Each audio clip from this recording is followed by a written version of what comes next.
take it a little bit more slowly. Looks like we have resolved that, and we'll be going on BOE for our next map. BOE, Battlefield of Eternity. A map where the draft makes such a big impact. Hanzo, you were talking about how you'd like to see maybe a higher priority on that hero, or maybe even just a ban. I think that this is the map where he's the most relevant, so I think that you might get your wish on that. I think he may just fall out in those first 2 bans on one side or the other. Probably on the side of Feliz, I think is where we would see that ban, but it is the map pick of Feliz. GLuck took first pick instead of the map choice, so they're hoping they get a Hanzo here, I think, but I don't think that that is going to happen. Yeah, also maybe, I think we saw a Li Ming ban previously, and that's also definitely something you can go for. Stand in the middle and look at everything. Tracer ban to start things out, though. That's not what I expected, but for GLuck, it makes a little bit of sense. Once again, Maizen does not want to have that, have to worry about being dove. And it's a first ban on Hanzo, so yeah, very high priority after that last series. Yeah, it's basically saying, like I think GLuck was saying with this Tracer ban, like if we want the Hanzo, we're trying to get it. We want to ban the Tracer first to kind of make that statement. If we respond with the Hanzo ban, we'll change it up. But otherwise, we want the Hanzo, and we don't want you to have the Tracer because we want to be. It would have an empowered Hanzo that has no threat of dive. My Ebs are moved in Genji. This is a situation where I think Raynor first pick is actually okay, but they go for the safer DPS here in the Phoenix. And now as Feliz, I think you gotta grab Li Ming. I think you're already in a situation where you want to look for flexibility. I think when they've got Phoenix, and we're in a meta where like there's limited options for racing heroes. In the past, we had so many that were meta. Greymane, Vala, etc. Tracer has always been like a decent one. Sonya was even considered one of the greats in the past. But they match the Phoenix with the Raynor. So we've got 2 very speedy Immortal Racers here. And this is very rare that you see in Heroes of the Storm in Korea, where someone picks like, okay, well, the Phoenix is like a statement of like, okay, we're the racing ones, you're the ones who try to kill us, please pick dive heroes. And then the other one's like, no, I even have the better race hero. What are you going to do? That's so true. It becomes a little bit more diverse, this, you know, we've map. seen Vala come out on BOE as a response to kind of that racing attitude. We even had, I think, a Raynor Lunara comp just to say, well, look, we are going to win if you want to contest this. So the Blaze and Nubarak, we've already talked about that combo and how specifically strong it is right now. Insanely high win rate for Nubarak, and it's no surprise to see both of them come out together. Well, it means that they understand that Raynor is going to be, he's probably going to be able to do the race faster than Phoenix in most cases, with his Inspire ability, and obviously post-10 when he gets the Banshee. So they're looking for more dive to kill the Raynor, who doesn't have an escape. Malfurion, who doesn't have much of a way to save him from danger. There's no burst heal, it's slow sustained heal. So Li Ming comes in for a little bit more flexibility. They banned the Garrosh because he's such a great hero at punishing dive play like the Nubarak, like the Blaze, because he just tosses in. We just saw this literally on Cursed Hollow. But ETC does something a lot similar. You try to rush in. If you don't get the stun, power slides you, then you're on the wrong side of the map. You're not where you want to be. You're on the wrong side of the team fight. I mean, Li Ming is also a very highly prioritized hero, specifically on BOE, so that makes sense for Feliz to grab. And you might think, well, okay. All right, Rich. The High Lord coming through. Wow. It's always a pleasure to see a high caliber Alarak play. And I guess we're going to have to for GLuck to turn the series around. Well, we talked about how they had some race potential with the Phoenix to start things off, but with Raynor, Li Ming on the other side, they just wanted to go all in on DPS here and dive and killing them. That's what the Alarak is designed to do. Zeratul coming in as the final pick here. Okay. So no traditional solo laner. Yeah. ETC can go stage dive and operate as a solo laner post 10, but definitely suboptimal, specifically against Blaze. He is maybe not going to have a good time. You're very mobile with this comp, with the Zeratul. Like, that gives you a lot more mobility and a lot more ability on the Phoenix, which they didn't really have before. Phoenix does a lot of consistent damage. They need to be careful, of course, not to be caught by the silence of Alarok, though, with Zeratul, or he is not getting out. No. Not using his wormhole knot. He's not going to be able to follow up, jump onto anybody. He can't use that minion trick to jump back to where he was. It was Vorpal, so got to be careful on the Zera, but Protoss versus Protoss in this situation. Yeah, I guess that's true. What is that? Narazine 2 Protosses. versus Loras. I don't have my high houses of the Alarok's not Protoss. tall to ream, right? No. Yeah, I didn't think so.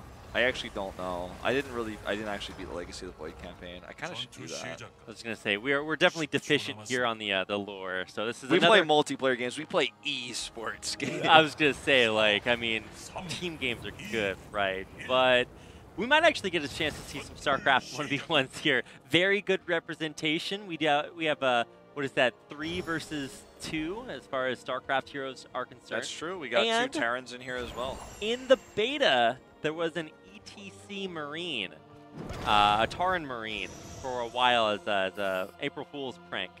So maybe you can count him as an honorary StarCraft hero. Yeah.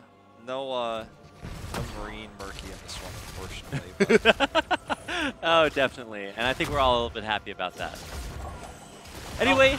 Yeah, I mean, this comp is going to be very defensive again for Feliz. They just have a lot of damage, and in terms of team fights, it's going to be defensive team fights they're looking to take, and that's why the ETC pick here is so valuable.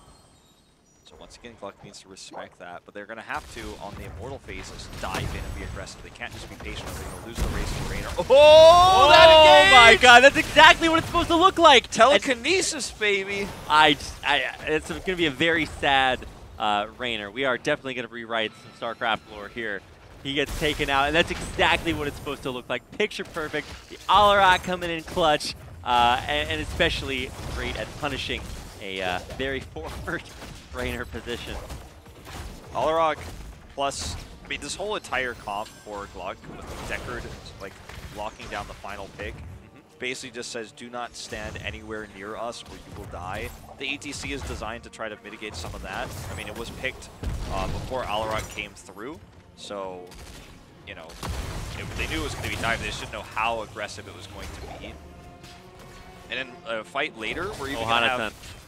that was a close call. Yeah. In a fight later, we're even going to have the, on top of that, the Blaze. So stuns beyond the telekinesis into Burrow Charge, Impale, Silence, Roots, and Slows that GLuck has put off here. They're basically just creating the death trap.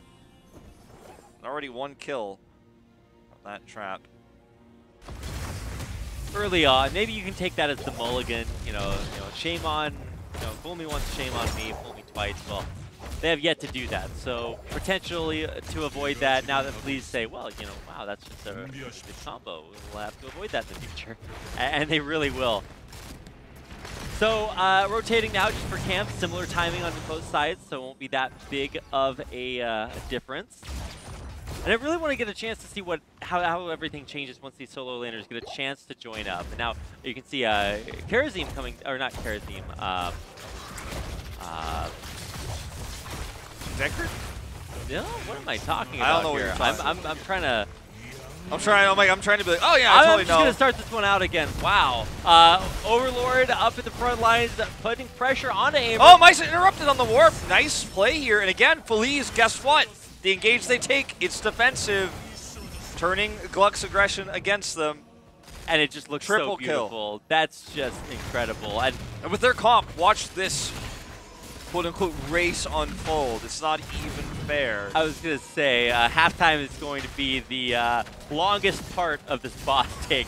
And they will get it almost instantly. Rockstar is there for moral support. He's there to look really menacing and hope that it matters. Now, I mean, GLuck are going to try to come in here and make up some distance and make their composition work. work. Go for an engage to try to stop Feliz. But look at Feliz, they're reacting perfectly to this. They back off. They're not willing to fight. They're saying, come at me, bro. We have Li Ming, and so we can poke. Their comp is such a great catch-all with Raynor for the race, and then Li Ming for the poke once you win the first half. Like, GLuck could not have chosen a worse time to get 3-man wiped. Right before this Immortal, right before they can get the first halftime, so now they can just poke in. Look at OJ swinging around, Zeratil's coming down, Overlord's caught, he's actually the target here, he's the one who's getting pinged. Another full combo comes through for Dudu. They can aggressively invade this all they want, but someone's got to get on the other Immortal, or they're just buying time for what? You know, both Soul Laners are soaking right now, they're not even getting experience lead. Uh-oh, Mycin in trouble, but Scroll Sing does connect here.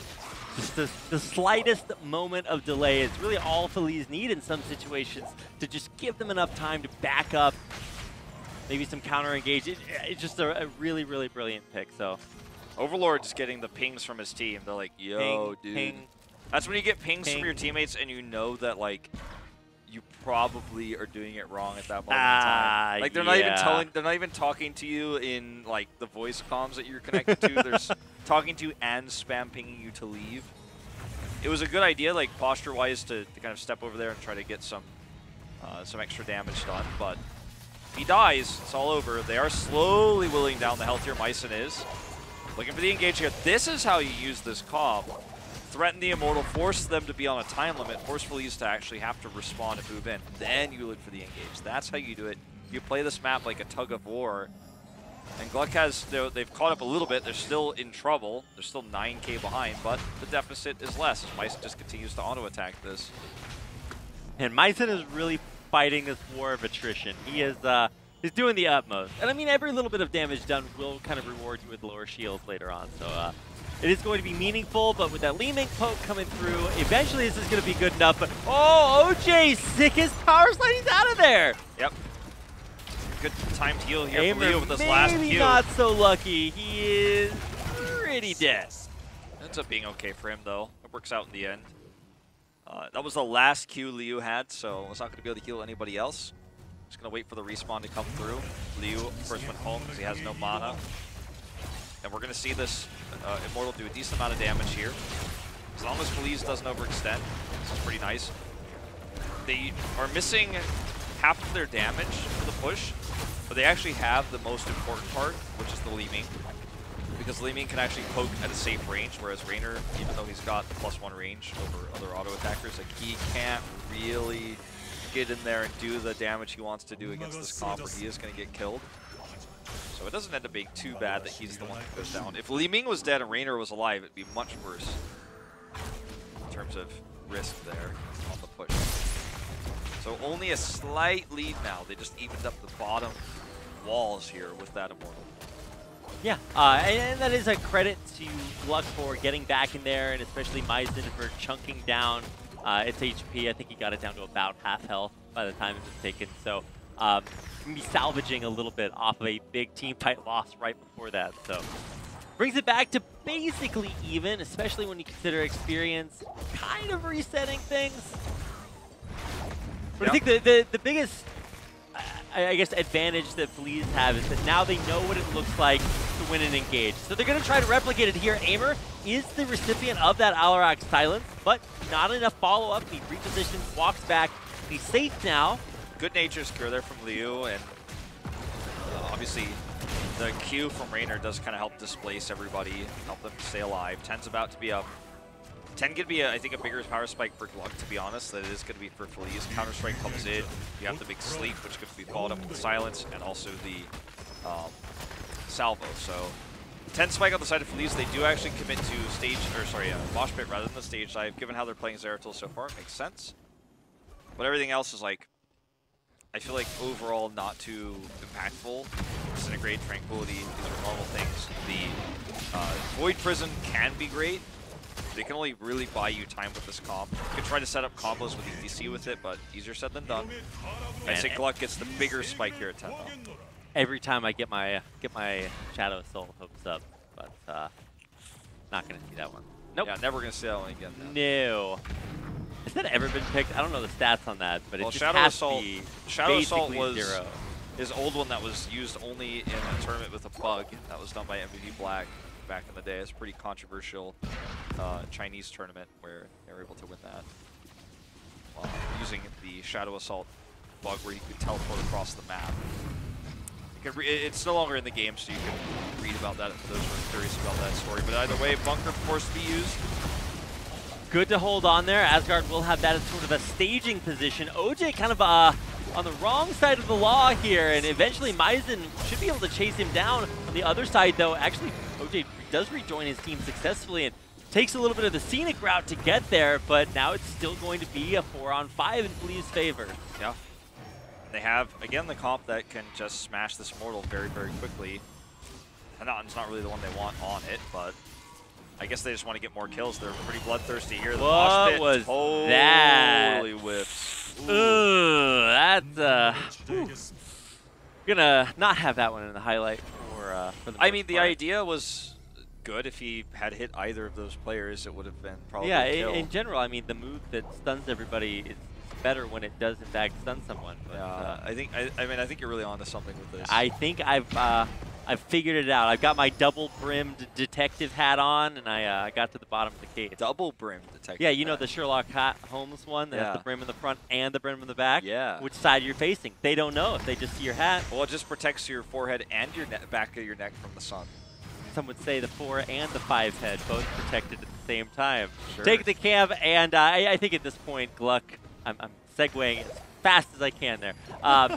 GLuck are kind of realizing they need to go for these engages, and Feliz, they just looked overall much better at counter-engaging. Yeah, basically Felipe's like, no, come at me, bros. Yeah. Because, like, we have the defensive comp, you have the aggressive comp, and then so, of course, GLuck is like, well, I'm not going to come at you guys then. But eventually, Li Ming pokes, and so they have to. They know there's no mosh, right? So at least that's not something they'll have to worry about. Look at Dudu's positioning here. He's just been looking for shots. He's getting magic missile stuff done. This is going to force GLuck to eventually engage because they're on a exactly why you timer. pick Li Ming. She just stands in the middle and she can poke both sides. So well executed. Feliz just, I don't want to say uncharacteristically, but it has been a struggle for them this season to get into positions like this. And they're finding it again and again here around these Immortals. I will say, though, that the bot mercenary push is starting to actually take a toll here. GLuck's going to get the bot forward. Meanwhile, we are seeing Hnatten pushing up towards the top, so he could actually maybe even that up. He clears a few waves, so the top port's going to be traded, it looks like here. But Hnatten's on the Immortal. This is the opportunity here for a hard engage for GLuck to finish the race. There's about 2,000 ahead in terms of hit points, but they get distracted by Hnatten. And now, Feliz just looking to get Dudu into position. This is what I like to see, though. GLuck trying to force the way into a fight. However, Root comes down. This is going to be a dead Anubarak. Chain CC takes him out. The Void! So well placed! Oh my god! The sleep does not connect. I'm waiting on the reset. It was a little bit of a pause button put on the fight, but now it is going to resume in Feliz's favor. Maizen, just look at that disintegrate coming down. Dudu just, I don't want to say MVP, but he's doing so much. And then engaged by Hnatten. I haven't seen a good VP like that in a while. I mean, that was basically just a perfect way to set up the fight. The stay a while and listen was mistimed right afterwards. And the Void Prison also almost won them the Immortal phase. Like, had they been able to kill everyone out of it a little bit faster, they might have been able to even get the Immortal. It would have been almost no shields, but still. Now they're going to clean this up. They win the fight. They have to deal with this Immortal, which is the only win for GLuck in this situation. But it's still another one fight. I mean, just look how quickly they're going to deal with this Immortal, right? I mean, Rockstar can't really push them off of it for the most part, and then they've got a comp that they're going to disintegrate. I mean, they win the Immortal race for the same reason they're going to defend this Immortal, right? Like, it's the same even thing. if they lose the Immortal race for whatever reason, they will still be in a good spot. Uh-oh, though. Oh, now this could be a big pick onto OJ. Trying to survive, but, you know, he's no Garage. And he will eventually go this down, coming out with the salvo. Maizen wants a 1v1. Liu's not going to let him have it. And in the back line, ooh, a big pick onto Li Ming will mean that this push continues. It might even be a keep wall, or maybe a keep if GLuck want to go the distance. Yeah, that was a pretty big positional mistake. I think they might be able to force a keep out of this. Hnatten is just split pushing bottom, which I think someone will eventually need to go deal with, because if Feliz, I mean, we're looking at short death timers. If they save this keep and he gets a free fourth, even with the kills that GLuck just got, they actually lose this trade in terms of experience. If they don't get this keep, I think they have to get it for it. OJ even just posturing, he's trying to front. But Void's up. Buying any amount of time right now is just so valuable. And here they come. Nobody dead, everybody alive. OJ looking for a mosh. Indeed he does. Almost blowing up Overlord immediately, but he does get into the bunker to reposition. The BP actually kind of blocks down GLuck really well. Stuns 2 of them, and no... Resets for Dudu. He's caught him. This might actually be a full team. Like, look at the root. Oh, that's the mosh we're looking for. He made up for it. Bison is so dead. Goodbye. See you later. Maybe we never see you again if they rush over to kill the core for a respawn. Farewell. Disintegrate aptly named. It is a team wipe off of Feliz respawning and GLuck being too greedy for that keep.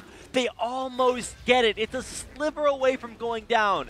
But instead, it is a big, perhaps the biggest win for Feliz all game. GLuck just showing that, I was obviously being a bit facetious about the core going down, but they are going to lose this Immortal phase now. But GLuck showing that their understanding of like the bigger picture of the map and their macro is really weak. And I think the reason they're losing this series, I mean, it's not over until it's over, but the reason they're behind 2-1 and why they're behind now after this lost team fight is they just fail to understand what Feliz's comp is designed to do, and they're taking bad engages when they don't need to. Like, they should have left and hoped for a more macro-oriented rotation to kill that keep later instead of losing it. Now they're going to lose this Immortal, and they might lose even more than that. If they lose a team fight, they're dead. It's GG. OJ looking for the call-up, power slung.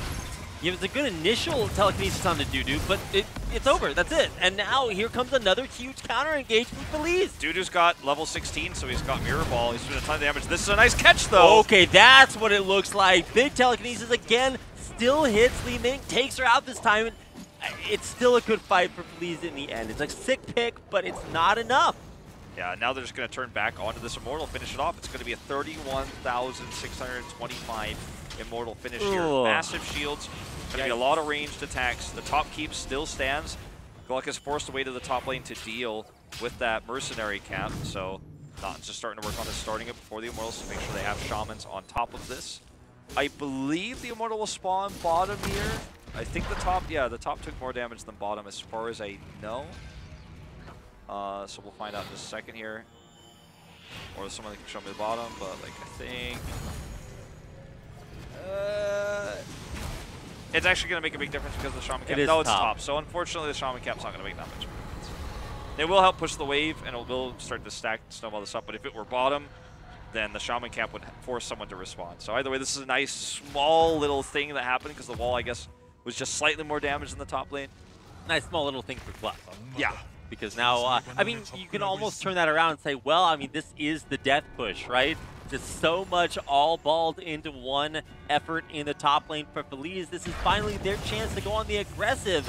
But this might cause them to kind of inadvertently overstep. They're like, hey, let's push for the Immortal. But if they fall into GLuck's hands, get picked off by another huge Alrock play, it definitely could turn around. We could see maybe a mirror of the way GLuck overextended. Now attempted engage there with Roxer going in. The Void is so good. The Void is so good here. Roxer's stuck. He can't get into the Void. What is he supposed to do? Team, please respond. They're in the bunker, but we'll have to get out of it almost immediately. It will fall, and so will this keep. And Feliz might just go the distance. Looks like it. They might win their first series here in HGC Korea. Scroll of Ceiling, not really going to connect. Does hit Hanaten. That's going to buy a little bit of time. Overlord trying to flank, trying to get the silence off here. The Immortal still shielded, still doing ranged attacks. Hanaten's on top. Great counter-strike here. Hanaten's very low. He actually will go down, but it's a trade. They'll pick him off. Maizen warped out of the Disintegrate early, but now he's going to have to try to come back in and get any amount of damage done. The Immortal, it's got too much health. It's going to kill the core. That's it. Feliz is going to do it. They're going to win a series here at HGC Korea. Feliz turn around what has been a disastrous season and prove that it is never too late to come back, and they will put a win on the board. KCB as well at the end of that game, Alt F4'd out, man. He was not even going to let the loading screen load. That was a frustrating... I love the look on their faces. They're like, well, what do we do now? And he's like, no, we got to go over there. We got to shake their hands. What a frustrating loss for GLuck. I mean, these two teams coming from really similar, I guess, walks of esports, coming from Open Division, right, having to fight their way into this league. It wasn't easy. It was not a great start to their careers compared to the more storied teams in HGC. They fought their way here. They're both at the bottom of this league right now in terms of standings, but Feliz is able to make a win happen here. And for GLuck, unfortunately, They just couldn't. They had the first win. They dominated. Game 2, were ahead, threw leads, took bad fights. Game 3, like, it was a lot of similar stuff, right? Taking these bad fights, misengaging into defensive stuns, defensive team comps, and then in Game 4, the most defensive comp of them all, they crushed with it. And a lot of this is on Naughton, man. He just absolutely killed it with the Void. The Void Prison to lock out a Nubarok was just sexy. That's how Void Prison's supposed to be used. Get that one guy stuck on his own. Well, it's just so rare that you see the entire team, all except for one, just right in that one area. And you're like, well, I'm just going to Void Prism right there. It stuns 4. It's just so good. I think that's the first Zeratul that we've seen in like a while, many games, and just used impeccably. Like, just, wow. What a play there. And for Feliz, you can half of it is them winning the game, right? But the other half is GLuck just not recognizing or adapting to the team comp that they're going up against. Yeah. And also just having some overconfidence in some of their fights. Mm-hmm. Like, had they won Towers, which they were ahead in, or had they won Cursed by being a little bit more passive in either of those games, then we wouldn't even be looking at this BOE game that we just watched. Like, we would have had a 3-0, or, we'd be looking at a Game 5 at least for them, so the series wouldn't even be over. It's just, I don't know, they just couldn't hold it together. They lost Saron, their top laner from last season, who was one of the reasons why they had such great success. Yeah. They lost Relic, their Genji player, who is also a fantastic DPS in general, due to like HGC rule violations, so he's banned for a year. So these two players that I think kind of held the team together replaced here Asgard and Myson, filling the shoes a little bit. Yeah. Both of those players having some experience. Of course, Myson, formerly known as Darvish, being the MVP Miracle player who saw World Championship finals. And then Asgard, who's been around in the Open Division for a long time, Power League that Inven used to run these tournaments where he found some competitive experience. But still, even though they had more experience than even Saron or Relic, I think that those players being missing here for GLuck really hurt them this split. And they finished this last series, their last series of HGC Part 1 of Phase 2, with a loss against Feliz. And going to have to go back to the drawing board. They're going to have to try to get themselves back up to shape to avoid going to Crucible, but it's not a good look. It certainly isn't. And for Feliz, this is a good way to finish the season and leave kind of a good taste in their mouth, but they also have massive characteristics of their play to change. I mean, don't, be mistaken. This is a win, but what does it mean, right? Yeah. They are still at the very bottom of the standings. And honestly, that's where they deserve to be based on how their play has been all season. But maybe for both of these teams, this is their moment to turn it around. Specifically, Feliz, maybe they can take out GLuck, but can they hold their spot in HGC Korea? It's been something that's been very historically difficult for the lower teams in HGC to do. I think one of the cool things when I look at a series like this, when Feliz performs like this, is a lot of people look at Feliz all season long, as we do have our results here. I'm just going to continue to talk about this. A lot of people look at Feliz and say, like, there's always jokes about, like, in the past when Korea was super dominant, like back in the OGN days, people were like, well, I mean, Feliz would be #1 in NA. It's like, well, that's definitely not true. But nowadays, I think a lot of people will say, like, oh, like, NA Open Division could beat Feliz. Like, Feliz is the worst team in HGC. I see comments like that. Twitch chat, I see them all over the internet. I think today's a reminder that against stronger teams in Korea, Feliz looks incredibly weak sometimes. And when you give them a relatively even opponent in terms of skill, their drafting was really good tonight, I think, personally. Absolutely. They drafted really defensive comps. They drafted against what GLuck was playing. They took defensive engages. They made a lot of really strong decisions. It's kind of a reminder that, like, despite the fact that sometimes they're dwarfed by the teams that are at the top, this is a pro team. This is a team that prepares hard, works hard, and comes with a plan in the draft. Same with GLuck as well. They just, I think, overextended, made some poor decisions in the games themselves there. But, yeah, it's just a reminder that, yes, this is, in fact, one of the top 8 teams in Korea right now. And Feliz is not a team to be underestimated. Yeah, absolutely. I don't know exactly how the bottom of the standings is going to look, but that does it for our first series. And coming up next, we get a chance to see kind of the opposite of that, right? Yeah. We can transition. That was a battle of the lowest 2 teams. Now, coming up next, we've got a battle between 2 of the top 3 teams. It's going to be Ballistics taking on Genji, and I think maybe after a little bit of a shaky experimental game against Miracle, Genji kind of re-solidified that they are one of, if not the best team in Korea or the world, and now they have to take on Ballistics, who have kind of struggled with the previous meta pre-6 bans. And I really do want to figure out if they have figured out how to play, because you know, it was not too long ago that Ballistics was able to come out on top of that matchup. We'll talk more about that. Yeah, I mean, there have always been, like, Tempest won 2016 DreamHack, right? The Summer Global World Championship. But, or the Summer Global Championship wasn't called Summer Global World Championship. That would be a bit redundant. We're going to watch these highlights when I tell you that. But yeah, there have been moments where L5/Ballistics were on top, MVP Black were on top, now, of course, Gen G, same team. And Tempest had that moment. Tempest has always kind of been hovering around. But nowadays, it feels like Tempest is kind of on the top of regular seasons most of the time, and then Ballistics and Gen G trade off second place spots. Because of that miracle game, you know, we're a lot closer than I think the standings were going to look before that. We'll talk more about this as we head into that second series, because we're going to have a lot of time to discuss these sorts of things. But let's watch this game, because this is the game where I feel like things went really wrong for GLuck. Like, this is when things just kind of got out of hand. Like, things like this should almost never, ever, ever happen. That is, yeah, let's just say straight up, my bad. Well, I guess that's the only real highlight we're going to watch. This highlight is not really going to matter, but... I mean, the highlights for the final game will actually look pretty sick. Yeah, the highlights for the BOE game will be nice. This one is just like the boss is like, hello, please notice me. I'm contributing. I'm helping, I promise. You guys can fight all you want, but like, if you don't kill me, I'm gonna kill the court. Yeah, guys, court, by the way. But yeah, this game is absolutely just a masterclass. Here's the beginning of the end. I mean, this overextension. Look at the Void. Look at Overlord. He's irrelevant in this fight. See Dudu knocking people out of cocoons with his Disintegrate all game long. Roxer's caught here. Resets come through, and suddenly they're caught here. And it's just an amazing follow-up. The Mosh, the Root, all of it. Everything is super well coordinated and punishing. And this is the winning moment in the game. So we're going to jump into our winner's interview now. And I'm going to try to translate for you guys. So we're going to talk to Hanaten. Congratulations.